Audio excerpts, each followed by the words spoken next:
ඊළඟට මා නැවතත් ගෞරවයෙන් ආරාධනා කරනවා පණ්ඩිත් අමරදේවයන් විසින් ගායනා කරන ලද වක්කඩ ළඟ තිත්තපටව ගීතය ගායනා කිරීමට වෛද්‍ය සුමිත් හේවකේ මහතා. ඔව් මේ ගීතය ගත්තාම වක්කඩ ළඟ ගීත වක්කඩ ළඟ දිය වැටෙන තාලයක තිත්තපටව උඩ පැනනතුවා වැස්ස වහින්නට ඉස්සර අහසේ වලාකුළු පිළිපිය වෙනවා. මේ ගීතය ලියන්නේ මහනම සේකරයන්. මේක සංගීතය පණ්ඩිත් අමරදේවයන්. මේක ඇත්තට මේකත් මේ පෙන්නන්නේ කතාව තියෙන්නේ කාන්තාවක් ස්වාමි පුරුෂයා සහ භාර්යාව මේ මාසික මොසක් චක්‍රය නිසා මේ දෙන්නාගේ ශෘංගාර සම්භෝගයන් සිදු කරගන්න සම්භෝගයේ හැටි වෙනවා. මේ බාධාවක් ඇතිලා තියෙනවා. මේ බාධාව මේ වෙන ඔසම් වීම තමයි මේකේ පෙන්නු කරන්නේ සංකේතයක් විදියට වක්කඩ ළඟදී වැටෙන තාලයක තිත්තකට උඩ පැන නැතුවා වැස්ස වහින්නට ඉස්සර අහසේ වලාකුළු පිදු පිය කෙටුවා කිව්වට වස් නැත නිල් පාටි නිල් කියන්නේ කළු කියන එක අර්ථය මේ ගැලීම නැත්නම් මාස් ඔසම් වීමේදී සිදුවෙන කාර්ය කරමින් කියන්නේ නිල් පාටි කටරෝල් මල් වැට වට කෙරුවා තුන් දවසක් පමණාපෙන් සිටි කලු කියන්නේ කියන කාන්තාවේ නම තමයි කියන්නේ ලෝකාණු දෙලින් බැලුවා. මේක නිසා මේ කියන ශෘංගාර නැත්නම් මේ කියන සම්භෝගයට බාධාවක් ඇති වෙනවා. අන්න ඒක තමයි මේ ඔසම් වීම පිළිබඳව තමයි ඒ කාරණා මේ කටරෝල් මල් කියන්නේ කලු මේ නිල් කන්සරේ දහමේ සහ දහමේ විශේෂයෙන් මේ කලු වර්ණයේ කියන්නේ නිල් විදිහට. අර සෞදේ මේ රමහරහතන් වහන්සේ අතර නිල් පාටින් පාට කලු පාට කියන්නේ වහන්සේ කලු පාට කාලවර්ණයේ පෙන්නන්නේ නිල් පාට. ඒක තමයි කියන්නේ කටරෝල් මල් කියන්නේ මේ කළු පාට ලේ පැටි වල තමයි කටරෝල් මල් මේ සංකේතයක් විතර ඉතිපත් කරලා දෙන්නේ. වැස්ස වහින්නට ඉස්සරහසේ වලාකුළු විදුලි කෙටුවා කියන සංකේතය කියන්නේ මේ කාන්තාවගේ ඔසප් චක්‍රයේදී වෙන කඩේ කැක්කුම තමයි මේ විදුලිය කෙටුවා කියන එකෙන් අර්ථ කරවන්නේ. දවස් තුනක් මේක දුන්නා කියන එක තමයි මේ පළවෙනි වර්ස් එකේ පෙන්නන්නේ. ලෝකාඩු දෙමින් බැලුවා කියන්නේ ඒ කාර්යය අර කියන සම්භෝගයට බාධාවක් වෙලා තියෙනවා. ඊට පස්සේ මේක ඊළඟ කල මතු පිට මල පිපෙන්න මල වටපම ඍතු නටන්න වැහි වැහැලා ගත පිළිෙන්න ගත උතුරා හිත පිළිෙන්න. මේක කියන්නේ ගලමතුන්ට මල පිපෙන කියන්නේ අතන මේ කාන්තාව දුවත් වුණ බව තමයි ඉතින් පෙන්නන්නේ.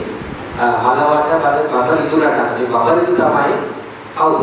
බබ ඍතු කියන්නේ මේ පුරුෂයාගේ ලිංග කොටස් ටික තමයි මේ බබ ඍතු නටනවා කියන මලවට බබ ඍතු නටනවා කියන්නේ. වැහි වැහැලා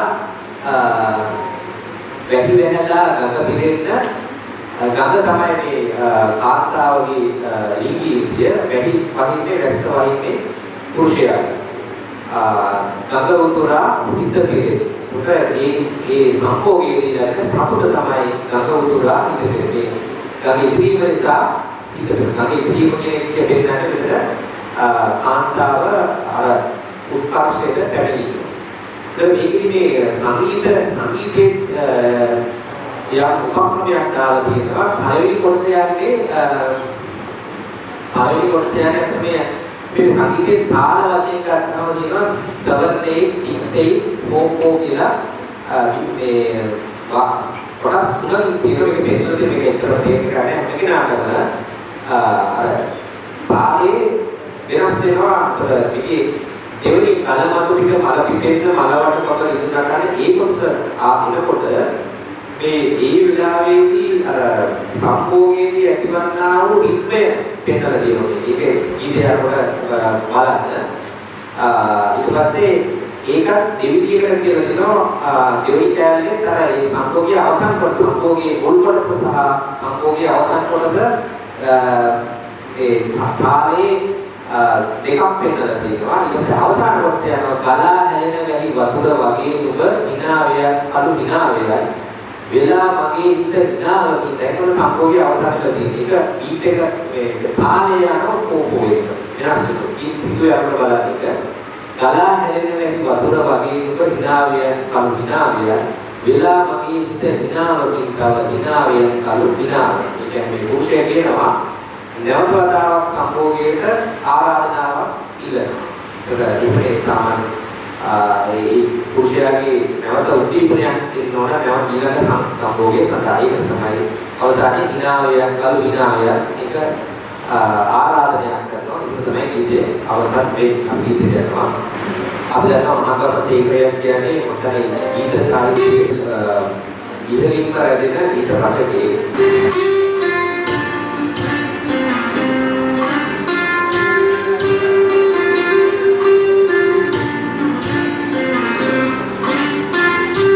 වක්කලං පියරෙන තාලය හිතට උඩට දැතුවා රස වහින්නට ඉස්සර ආසේ වලාකුලේ විදුලිය කෙතුවා කිව්වට වස්නට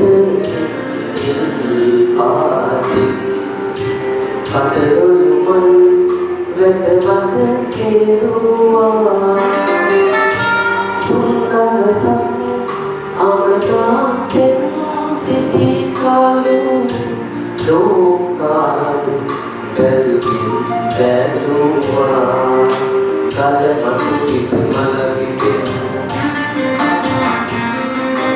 මඟලට බහරිතු රතන්න වැහිරැලා ගඟ පිරෙන්න තඟ උතුරා පිට පිරෙන්න කලමතු පිට මඟ පිටේ මඟලට බහරිතු රතන්න වැහිරැලා ගඟ පිරෙන්න තඟ උතුරා පිට පිරෙන්න කලායරෙන වැහි වතුර වගේ හිනාවයම් කලු හිනාවයම් කලායරෙන වැහි වතුර වගේ හිනාවයම් කලු හිනාවයම්